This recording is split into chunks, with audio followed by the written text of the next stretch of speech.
Hello বন্ধুরা, আমার নাম মোহনা। আমি ২১ বছরের এক তরুণী, কিন্তু ভাগ্যচক্রে বিধবা। প্রতি রাতে আমার ১৭ বছরের দেবর আকাশ আমার সেবা করত। একদিন আমার পায়ে সেবা করার সময় সে আমার সাথে এমন এক আচরণ করে যা শুনলে আপনারা অবাক না হয়ে পারবেন না। আমার যখন মাত্র ১৮ বছর বয়স, তখন বাবা মা আমাকে বিয়ে দিয়েছিলেন, কিন্তু বিয়ের কয়েক বছর যেতে না যেতেই আমার স্বামী পরলোক গমন করেন। স্বামীর মৃত্যুর পর আমার দেবর আমার সাথেই থাকতো।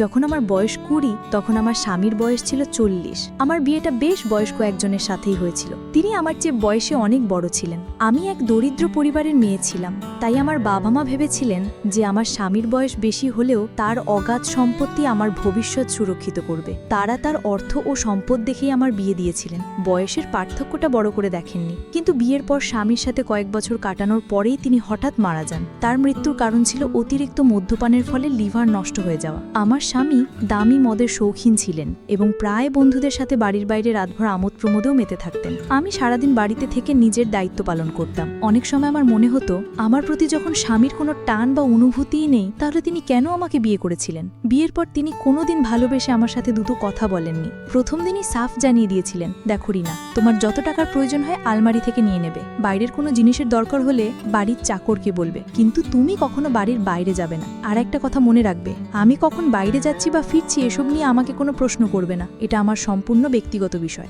তখন আমার বয়স কম ছিল বলে স্বামীর কথার গভীরতা পুরোপুরি উপলব্ধি করতে পারিনি। আমি বুঝতে পারিনি যে তিনি কেবল বিয়ে করে সামাজিক দায়িত্ব পালন করেছিলেন। সংসারের প্রতি তার কোনো মনোযোগ ছিল না। এমন নয় যে তিনি আমার সাথে একেবারেই কথা বলতেন না, প্রয়োজনের ভিত্তিতে বলতেন। কিন্তু আমি তার স্ত্রী হিসেবে যে ভালোবাসার সঙ্গ পাবার আশা করছিলাম তা কখনো পাইনি। ধীরে ধীরে যখন আমি এই শূন্যতা অনুভব করতে শুরু করি, তখন আমি আমার বাবা মায়ের সাথে বিষয়টা নিয়ে আলোচনা করেছিলাম। আমি তাদের বলেছিলাম যে আমি টাকা পয়সা স্বাচ্ছন্দ্য পেলেও স্বামীর ভালোবাসার সুখ পাইনি। আমার কথা শুনে বাবা মা আমাকে বোঝাতেন, দেখ মা, ভালোবাসার চেয়ে টাকা অনেক বেশি মূল্যবান। আমাদের বাড়িতে তুই তো দেখেছিস কি ভীষণ অভাব ছিল, তোদের আমি দুবেলা পেট ভরে খাওয়াতেও পারতাম না। কিন্তু যেখানে তোর বিয়ে হয়েছে সেখানে অন্তত অর্থের অভাব নেই। তোর ওই বড় ঘরে বিয়ে হয়েছে বলেই আজ আমরাও দুবেলা খেতে পারছি। তাই এসব ছোটখাটো ব্যাপার নিয়ে মন খারাপ করিস না। তারা এসব বলে আমাকে সান্ত্বনা দিয়ে শ্বশুর বাড়িতে পাঠিয়ে দিত, কিন্তু আমার মনের কষ্টটা তারা কখনো বুঝতে চেষ্টা করেননি। টাকা পয়সা দিয়ে ভালো খাবার কেনা যায়, কিন্তু ভালোবাসা বা স্নেহ তো কেনা যায় না। তবে একটা বিষয় ভালো ছিল, আমার স্বামী বিয়ের পর থেকে আমার দরিদ্র বাবা মাকে প্রতি মাসে অর্থ দিয়ে সাহায্য করতেন। এজন্য আমি মনে মনে খুশি হতাম যে তিনি অন্তত আমার পরিবারের কথা ভাবেন। কিন্তু আমার প্রতি তার কোনো যত্ন বা দায়িত্ববোধ ছিল না। এভাবেই আমার জীবনটা একঘেয়ে কেটে যাচ্ছিল। আমি ঘরের দায়িত্ব পালন করতাম আর তিনি বন্ধুদের সাথে আমোদ ফুর্তিতে ব্যস্ত থাকতেন। এভাবে কয়েক বছর কেটে যাওয়ার পর যখন আমার স্বামী হঠাৎ মারা গেলেন, আমি তখন একেবারেই একা হয়ে পড়ি। আমার এই অবস্থা দেখে আমার দেবর আকাশ আর বিদেশে ফিরে যায়নি। সে ছোট থেকেই বাইরে পড়াশোনা করত। আমার স্বামী ভালোভাবেই জানতেন যে তার ভাই যদি তার সঙ্গে থাকে তাহলে সেও তার মতো উচ্ছৃঙ্খল হয়ে যেতে পারে। তাই ভাইয়ের উজ্জ্বল ভবিষ্যতের কথা ভেবে তিনি তাকে বাইরেই রেখেছিলেন। আমার শ্বশুর শাশুড়িও বহু আগেই মারা গিয়েছিলেন। এদিকে আকাশের বয়স 18 হলেও তাকে দেখে বোঝার উপায় ছিল না। তার সুঠাম স্বাস্থ্য ও পেশিবহুল চেহারা দেখে তাকে 27-28 বছরের যুবক মনে হতো। আকাশ আসার পর ধীরে ধীরে আমি বুঝতে পারলাম, এতদিন ধরে আমি স্বামীর কাছে যে ভালোবাসাটা আশা করছিলাম সেটা যেন আমার দেবর আমাকে দিচ্ছিল। স্বামীর মৃত্যুর পর আমি মানসিকভাবে খুব ভেঙে পড়েছিলাম। কারো সাথে কথা বলতে ভালো লাগতো না। একজন বিধবা আর একজন সধবা নারীর জীবনে যে আকাশ পাতাল তফাৎ তা আমি হাড়ে হাড়ে টের পাচ্ছিলাম। স্বামীর মৃত্যুর পর কিছুদিন পর্যন্ত আমাদের বাড়িতে আত্মীয়স্বজনরা ছিল। তাদের সামনে কেঁদে আমি মনের কষ্ট কিছুটা হালকা করতাম, কিন্তু তারা চলে যাবার পর আমি আরও একা হয়ে পড়ি। মনে হতো ওই বিশাল বাড়িটা যেন আমাকে গিলে খেতে আসছে। আমার স্বামী আমাকে ভালোবাসতেন না ঠিকই, কিন্তু তার সাথে থাকার একটা অভ্যেস হয়ে গিয়েছিল। আত্মীয়রা চলে যাবার পর একদিন সন্ধ্যায় আমি একটা সাদামাটা শাড়ি পরে ঘরের জানালার ধারে বসে বাইরে তাকিয়েছিলাম। তখন আকাশ দরজায় মৃদু শব্দ করে জিজ্ঞেস করলো, বৌদি, ভেতরে আসতে পারি? তার কণ্ঠ শুনে আমি চোখের জল মুছে বললাম, হ্যাঁ, ভেতরে আয়। সে ঘরে এসে আমার পাশে বসলো, আমার হাত দুটো ধরে বলল, বৌদি, আমি জানি তুমি খুব একা বোধ করছো, কিন্তু চিন্তা করো না, আমি তোমাকে এই অবস্থায় ফেলে কোথাও যাব না। আমি সিদ্ধান্ত নিয়েছি বাকি পড়াশোনাটা এখান থেকেই শেষ করব। তার কথা শুনে আমি খুব আশ্বস্ত হলাম। মনে হলো, যাক, আমার কথা ভাবার মতো একজন তো আছে। সে প্রতিদিন সকালে আমার ঘুম ভাঙার আগেই আমার ঘরে এসে দেখে যেত আমি ঠিক আছি কিনা। মাঝে মাঝে আমার জন্য চাও বানিয়ে নিয়ে আসতো। যখনই সে অবসর পেত আমার সাথে বসে ঘন্টার পর ঘন্টা গল্প করত। মজার কথা বলে আমাকে হাসানোর চেষ্টা করত। আমি যখন দুশ্চিন্তায় থাকতাম, আমার মাথায় যন্ত্রণা হলে সে আমার মাথা টিপে দিত। আমি তাকে বারণ করলে সে মায়াভরা কণ্ঠে বলতো, বৌদি, তোমার উপর কি আমার কোনো অধিকার নেই? আমি কি তোমার একটু সেবা করতে পারি না? তার এই আন্তরিক কথায় আমি আর তাকে বাধা দিতে পারতাম না। এভাবেই দিন কাটতে লাগলো এবং আমার দেবর আমার খুব কাছাকাছি আসতে শুরু করলো। ধীরে ধীরে আমি বুঝতে পারছিলাম যে আকাশ আমার প্রতি অত্যন্ত যত্নশীল। এই অনুভূতিটা আমার ভেতরটাকে নাড়িয়ে দিচ্ছিল, কারণ আমি ঠিক এই ভালোবাসাটাই একদিন আমার স্বামীর কাছে চেয়েছিলাম। আকাশের সাথে যতই দিন কাটছিল, আমি ততই অজান্তে তাকে পছন্দ করতে শুরু করেছিলাম। কিন্তু একটা সময় আমার মনটা এমনভাবে ভেঙে যাবে তা আমি কল্পনাও করতে পারিনি। আসলে দোষটা সম্পূর্ণ আমারই ছিল। আমি একবারও ভেবে দেখিনি যে আকাশ আমার চেয়ে বয়সে ছোট আর আমি তার চেয়ে বড়। আমি কি করে এত বড় একটা ভুল করতে যাচ্ছিলাম? তার আমার প্রতি শ্রদ্ধা, যত্ন আর ভালোবাসাকে আমি অন্য কিছু ভেবে বসেছিলাম। সে কি সত্যি আমাকে তার দাদার বিধবা স্ত্রী হিসেবে দেখতো, নাকি এর পেছনে অন্য কোনো অনুভূতি ছিল, তা আমি বুঝতে পারছিলাম না। আমার খাওয়া দাওয়ার থেকে শুরু করে শারীরিক সুস্থতা সবকিছুর খেয়াল সে রাখত। এতে আমি তাকে অন্য চোখে দেখতে শুরু করি এবং তার প্রতি আমার প্রত্যাশা বাড়তে থাকে। স্বামীর মৃত্যুর পর দুশ্চিন্তার কারণে আমাকে নিয়মিত ওষুধ খেতে হতো। সেই ওষুধও আকাশ আমাকে নিজের হাতে খাইয়ে দিত। সে সবসময় বলতো, বৌদি, নিজের শরীরের যত্ন নাও, ঠিক মতো না খেলে তো শরীর আরো ভেঙে পড়বে। দাদাকে তো আমি হারিয়েছি, তোমাকে কোনোভাবেই হারাতে চাই না। তার মুখ থেকে এমন কথা শুনে আমি তাকে অন্যরকম ভাবতে শুরু করেছিলাম। আমার মনের অনুভূতিগুলো ভালোবাসার দিকে মোড় নিচ্ছিল। এভাবে প্রায় ৩-৪ মাস কেটে যাওয়ার পর আমি আমার 18 বছরের দেবরের জন্য নিজেকে নতুন করে সাজাতে শুরু করেছিলাম। আমার স্বামী তো কখনো আমার দিকে সেভাবে তাকায়নি, তাই আকাশের কাছ থেকে এত যত্ন পেয়ে আমি তাকে মন দিয়ে ফেলেছিলাম। পরিস্থিতি এমন হয়েছিল যে আকাশ আমার সামনে এলেই আমি লজ্জায় লাল হয়ে যেতাম। তাকে আকর্ষণ করার জন্য আমি সুন্দর করে সেজেগুজে থাকতাম। আমি সেজে থাকলে সে বলতো, বৌদি, তুমি এভাবেই সেজেগুজে হাসি খুশি থেকো, আমি তোমাকে সব সময় হাসি খুশি দেখতে চাই। সে বুঝতেও পারেনি যে আমি তাকে ভালোবেসে ফেলেছি। আমার দেবরের স্নেহ আর ভালোবাসা পাওয়ার জন্য আমি ভুল পথে হাঁটতে শুরু করেছিলাম। তার সান্নিধ্য পাওয়ার আশায় আমি নানা ছলনার আশ্রয় নিতে শুরু করেছিলাম। সে আমার যত্ন নিত, কিন্তু সেটা শ্রদ্ধার ছিল। আমি যা ভাবছিলাম তা নয়। তার পবিত্র যত্ন আর ভালোবাসাকে আমি ভুল বুঝতে শুরু করেছিলাম।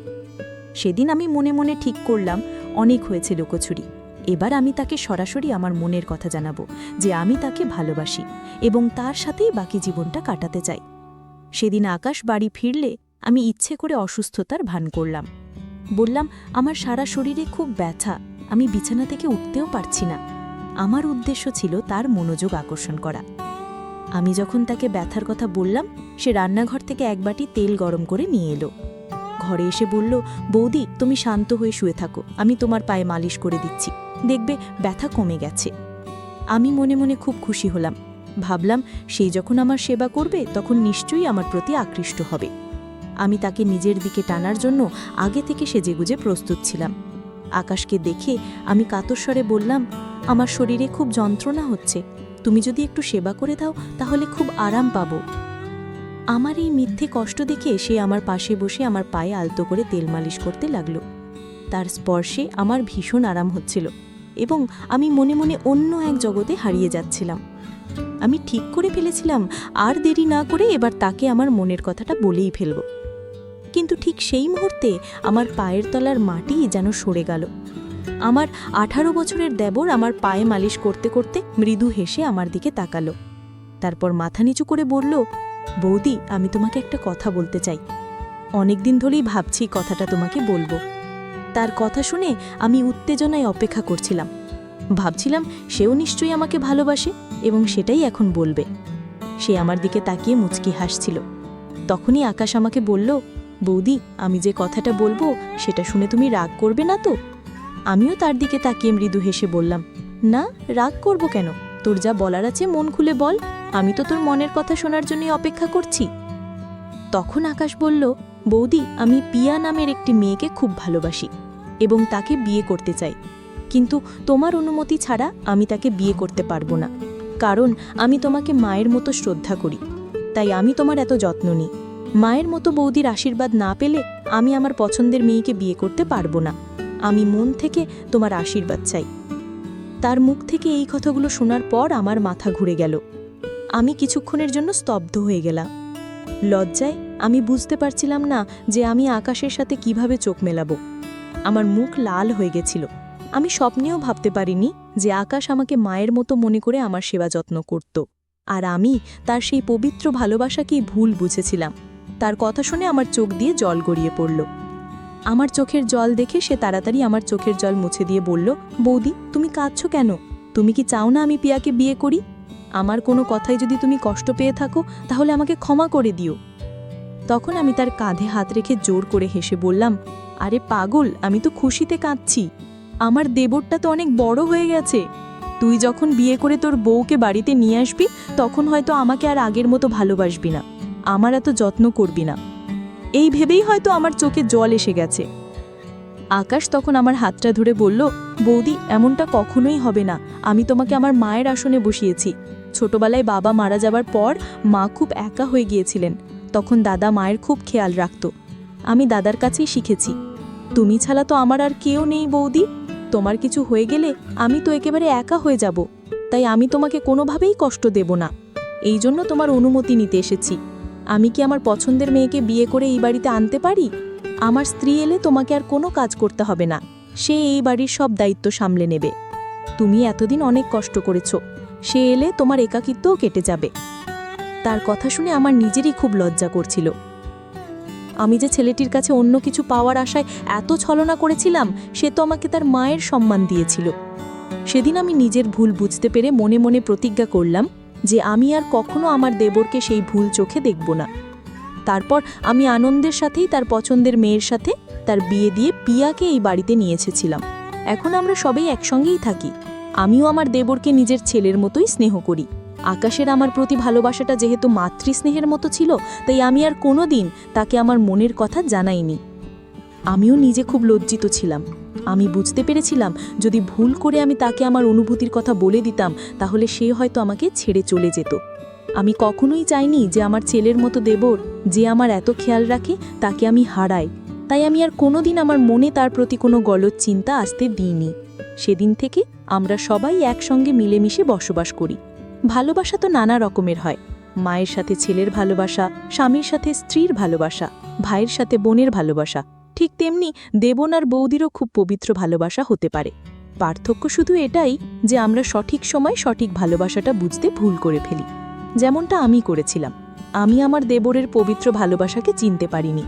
গো বন্ধুরা, আজকের গল্পটি এই পর্যন্তই। গল্পটি তোমাদের কেমন লাগলো কমেন্ট করে অবশ্যই জানাবে। আর এরকম নতুন নতুন গল্প পেতে চ্যানেলটিকে সাবস্ক্রাইব করে পাশে থাকা বেল আইকনটিতে ক্লিক করুন, পরবর্তী কোনো আপডেট যেন মিস না হয়।